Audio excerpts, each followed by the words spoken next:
गौरांग का गौ गाथा में अब प्रवेश है,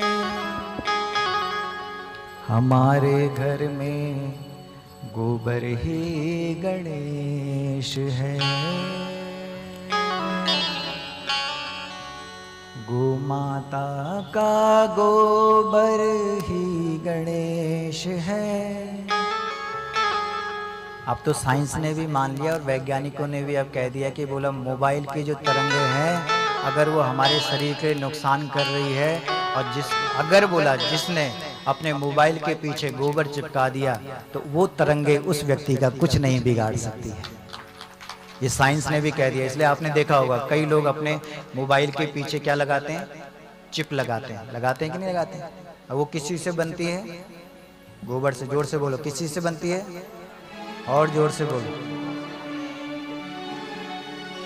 ये कितनी बड़ी चीज है, इसका मतलब तुम्हारा स्वास्थ्य उसको भी ठीक करती है। जब भोपाल में गैस कांड हुआ, ध्यान से सुनिए, ये सबसे फेमस बात है, सबको पता है। जब भोपाल में गैस कांड हुआ था तो वो जहरीली गैस जब फटी थी तो लोगों के घरों के अंदर घुसी थी और तबाही मची थी, तबाही।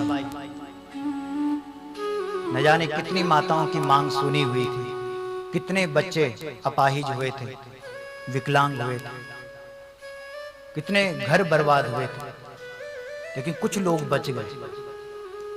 तो जब कुछ लोग बचे तो पत्रकारों ने उनके मुख के आगे वो लगाया, क्या बोलते हैं उसको, माइक।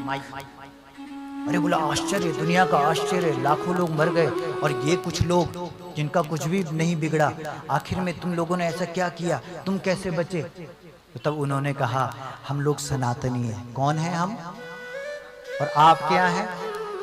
जोर से बोलो, अरे जोर से बोलो। और जो नहीं बोल रहे हैं वो क्या है, वो मुसलमान है। जोर से बोलो ना, हम क्या हैं? जब पत्रकार ने पूछा कि आप क्या हैं, बोला हम सनातनी हैं।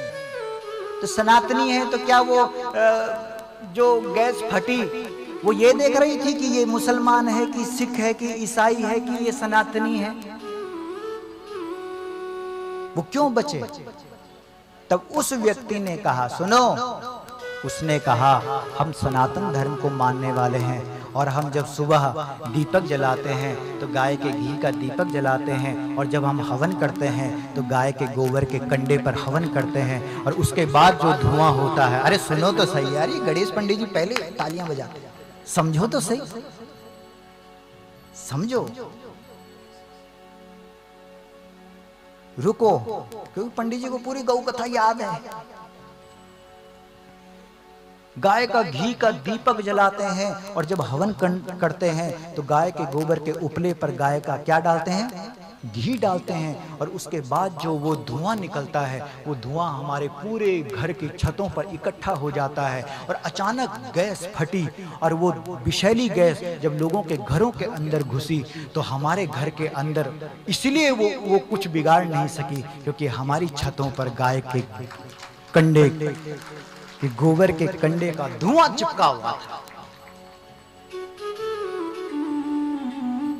और जब दोनों की लड़ाई हुई, किस किस की, विषैली गैस की और गोबर के धुएं की, गोबर के कंडे के धुएं की, तो आखिर में जिस विषैली गैस ने लाखों लोगों के घरों को उजाड़ दिया था वो गैस उस घर का कुछ न बिगाड़ सकी जहां गाय के गोबर के उपले जल रहे थे।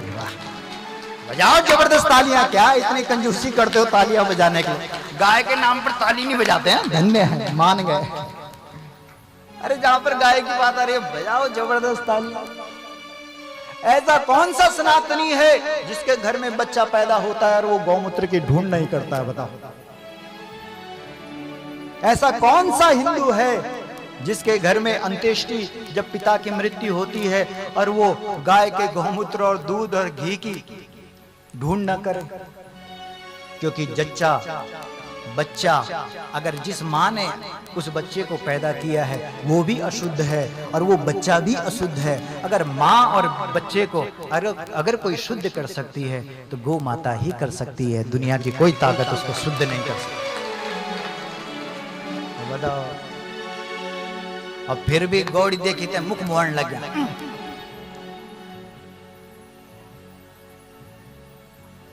सोचो आप, 1 साल तक चराई गाय किसने? पिताश्री ने। और रोए गाय के आगे, बोला मुझे सनातन धर्म बचाना है। कौन सा धर्म बचाना है?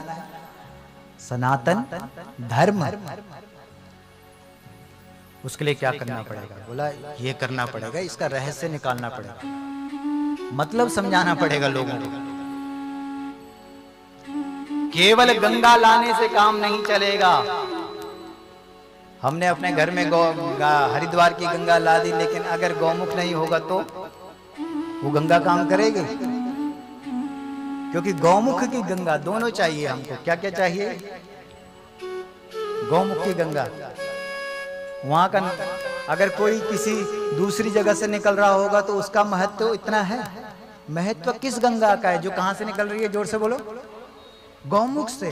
और लोग क्या कर रहे हैं कि गंगा तो अपने घर में ला रहे हैं लेकिन गौमुख से नाता नहीं जोड़ रहे। लेकिन सौभाग्य हम लोगों का कि हमारे गुरुजी ने गौ और गंगा दोनों से नाता जुड़वाया है। जोड़ा है ना? तो अच्छा किया कि नहीं किया? अच्छा किया। ये हमारी रमा थपलियाल माता भी आज कहाँ से आ रखी है?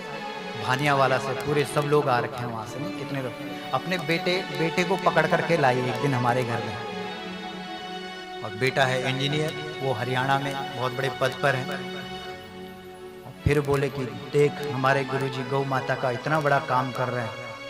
फिर साष्टांग दंडवत प्रणाम भी करवाया। फिर जो अपने बोला जो उनकी तनख्वाह है, अपने बोला अपने हाथ से कर, बोला अभी कर। तब मोबाइल से ट्रांसफर करवाया पैसा। फिर बोला बेटे तेरी माँ तो अपना कर्तव्य निभा रही है, लेकिन मैं चाहती हूँ कि मेरा बेटा भी कर्तव्य निभाए और अपने आप को पकड़ करके लाई। बता, तो उस माँ को क्या जरूरत है अपने बेटे को लाने की? लेकिन उस माँ ने कहा ना कि भाई मैं तो कर रही हूँ लेकिन मेरे बच्चे भी तो करें, क्योंकि आने वाले समय में भाई आगे भी तो पीढ़ी है, उसको भी तो काम करना पड़ेगा।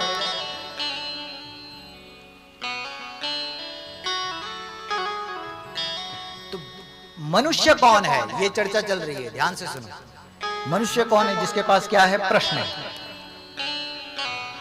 तो मनु और शत्रुपा ने प्रश्न किया और उस प्रश्न से ही भागवत की शुरुआत हुई। बताओ,